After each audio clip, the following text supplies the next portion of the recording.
हालांकि हमने वजीर आजम के खिलाफ वोट नहीं डाला, लेकिन हम वजीर आजम के खिलाफ अदम एतमाद में सबसे आगे थे। ये राना तनवीर साहब तवज्जो करे, राना तनवीर साहब मौजूद हैं कि उस अदम एतमाद में सबसे आगे जो रावल दस्ता था वो हम लोग थे। अगर आज इमरान खान को किसी पे गुस्सा है या कभी वो इख्तिदार में आ गया, पहले तो इंशाल्लाह आएगा नहीं, तो उसका निशाना हम होंगे, लेकिन हमें उसका कोई डर नहीं। मेरे यहां पे MQM वाले दोस्त बैठे हैं, बाप के दोस्त बैठे हैं और जमातों के दादी बैठे हैं, राना तनवीर साहब गवाह हैं और भी लोग गवाह हैं यहां बैठे हुए हैं, जिनको आज हम नजर नहीं आते, जो आज हमें पहचानते नहीं। उनमें साद रफीक साहब भी शामिल हैं, जिनको हमारी नजर आज हम नजर नहीं आते, वो हमें आज पहचानते नहीं, शायद उन्हें मेरा नाम भी ना पता हो, लेकिन उस वक्त ये कहते थे कि राजा रियाज जो काम तुम कर रहे हो पाकिस्तान में सुनहरी तारीख लिखी जाएगी। पाकिस्तान की तारीख इस बात को भूल नहीं सकती कि इमरान खान जैसे जालिम के सामने आप कलमा हक कह रहे हैं। आज हमें नहीं पहचानते तो कोई बात नहीं, इसी तरह होता है। जो हमने काम किया उसकी वजह से आज ये झंडे लगा के फिर रहे हैं, उसकी वजह से आज इन्होंने जेलों में होना था, आज इन्होंने जेलों के चक्कियों में बैठा होना था, लेकिन हमारी वजह से आज ये वजारतों के मजे लूट रहे हैं और हमें पहचानने के लिए तैयार नहीं। लेकिन कोई बात नहीं, हमें अपने काम, उस काम पे फख्र है। अगर हम ये सामने बैठे हुए हैं, अगर हम इनके एक आने के भी रवादार हो तो अभी इसी जगह पे हमें गोली मार दी जाए। लेकिन जनाब स्पीकर, हमें ये फख्र हासिल है कि हमने उस जालिम, उस नशेई, उस शैतान और इस मुल्क के दुश्मन आदमी को जिसने तमाम अदारे तबाह किए, हमने उसको वजीर आजम की कुर्सी से उतारा। ये एजाज हमें हासिल है और इस एजाज को हमसे कोई छीन नहीं सकता। उसके बाद जनाब वजीर आजम, उसने जो घटिया हरकत की, उसने डिप्टी स्पीकर को यहां पे बिठा के इस यहां के रूल, इस असेंबली और इस आइन को तोड़कर जनाब स्पीकर, उसने असेंबली को तोड़ने की रेजोल्यूशन सदर साहब को भेज दी और उस पर सदर साहब को भी जरा शर्म ना आई, जरा या ना आई। सदर साहब ने भी अंतहाई बेशर्मी का मुजाहरा करते हुए फौरन कौमी असेंबली को तोड़ दिया, जरा भी वक्त ना लगाया। और ये इमरान खान, ये जो फितना है, ये जो शैतान है, ये इमरान खान आज असेंबलियों की बात करता है। इसने कौमी असेंबली तोड़ने में 2 घंटे भी ना लगाए। जब ये वजीर आजम ना रहा तो इसने कोई ना सोचा कि मैं जमहूरियत को चलाऊं, मैं जमहूरी इदारों को चलाऊं।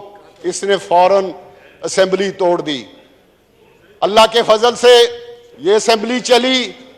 फिर उसने कहा कि इस असेंबली में बैठना मेरी तौहीन है, अगर मैं इस असेंबली में बैठूं तो मुझ पर खुदा की लानत हो। और आज खुदा की लानत वाला मिन्नतें कर रहा है आपकी जनाब स्पीकर।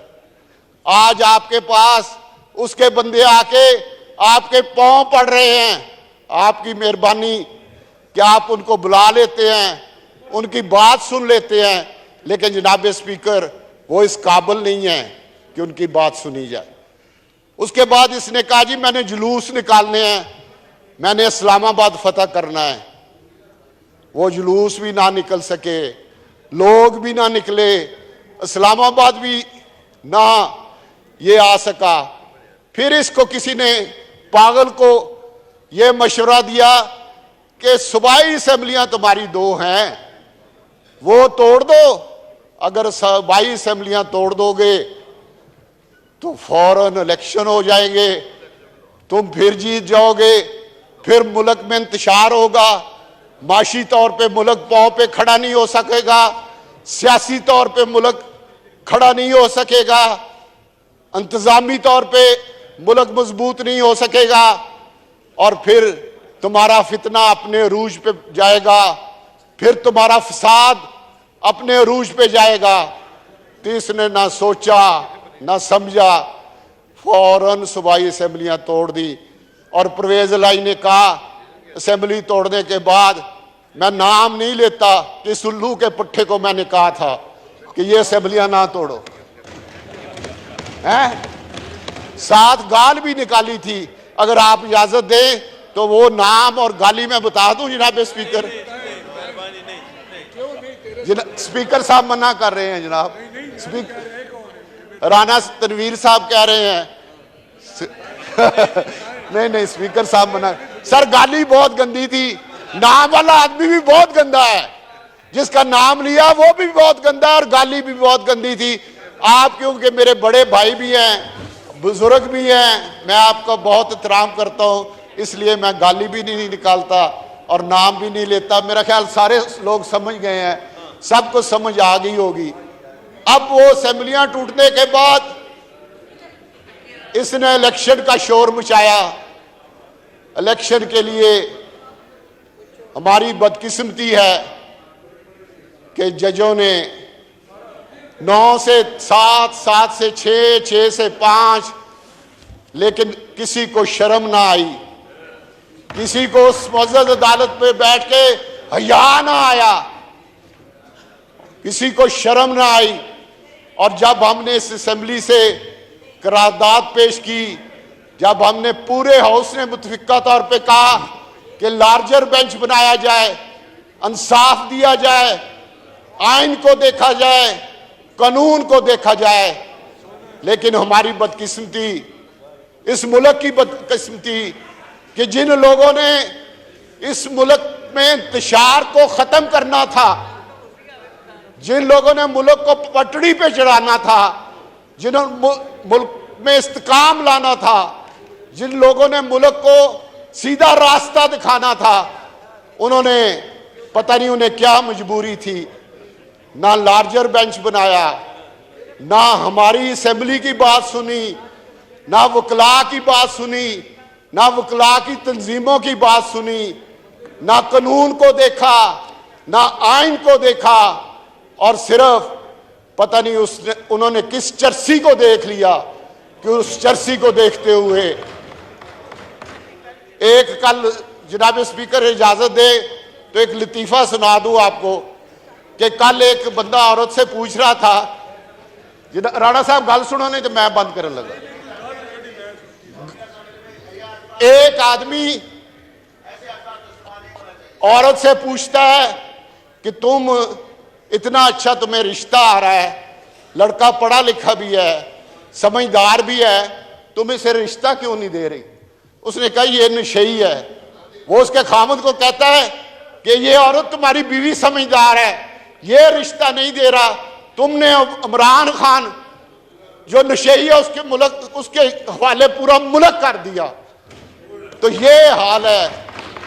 उसके बाद जनाब स्पीकर, इस मुअज़्ज़ज़ अदलिया ने कल जो खेल खेला, कल जो इस मुल्क के साथ जुल्म किया, इस जमहूरियत के साथ जो जुल्म किया, इस आइन के साथ जो जुल्म किया, जनाब स्पीकर, इससे बड़ी, मेरे भाई ने लफ्ज कहा है कि इससे बड़ी खच मैंने जिंदगी में नहीं देखी। इसको जरा शर्म नहीं आई, इनको जरा हया नहीं आई, इन्होंने वो कर दिया जो आने वाले वक्त में शायद इनकी जनाजों के साथ क्या होगा।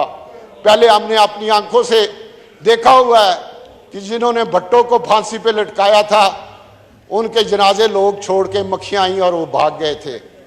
अब इनके जनाजों के साथ तारीख देखेगी, हम शायद देख ना सके, लेकिन तारीख जरूर देखेगी कि इनके जनाजों के साथ क्या हुआ। जनाब स्पीकर, मुल्क को जब इस्तेकाम चाहिए था, जब इदारों की मजबूती चाहिए थी, ये कल जो जुल्म और ज्यादती इस मुल्क पे हुई है, इस पे सिर्फ यही कहा जा सकता है कि इस तरह के बदबख्तों से इस तरह के लालचियों से, इस तरह के नशइयों के पीछे चलने वालों से अल्लाह इस मुल्क को महफूज करे। बहुत मेहरबानी, शुक्रिया।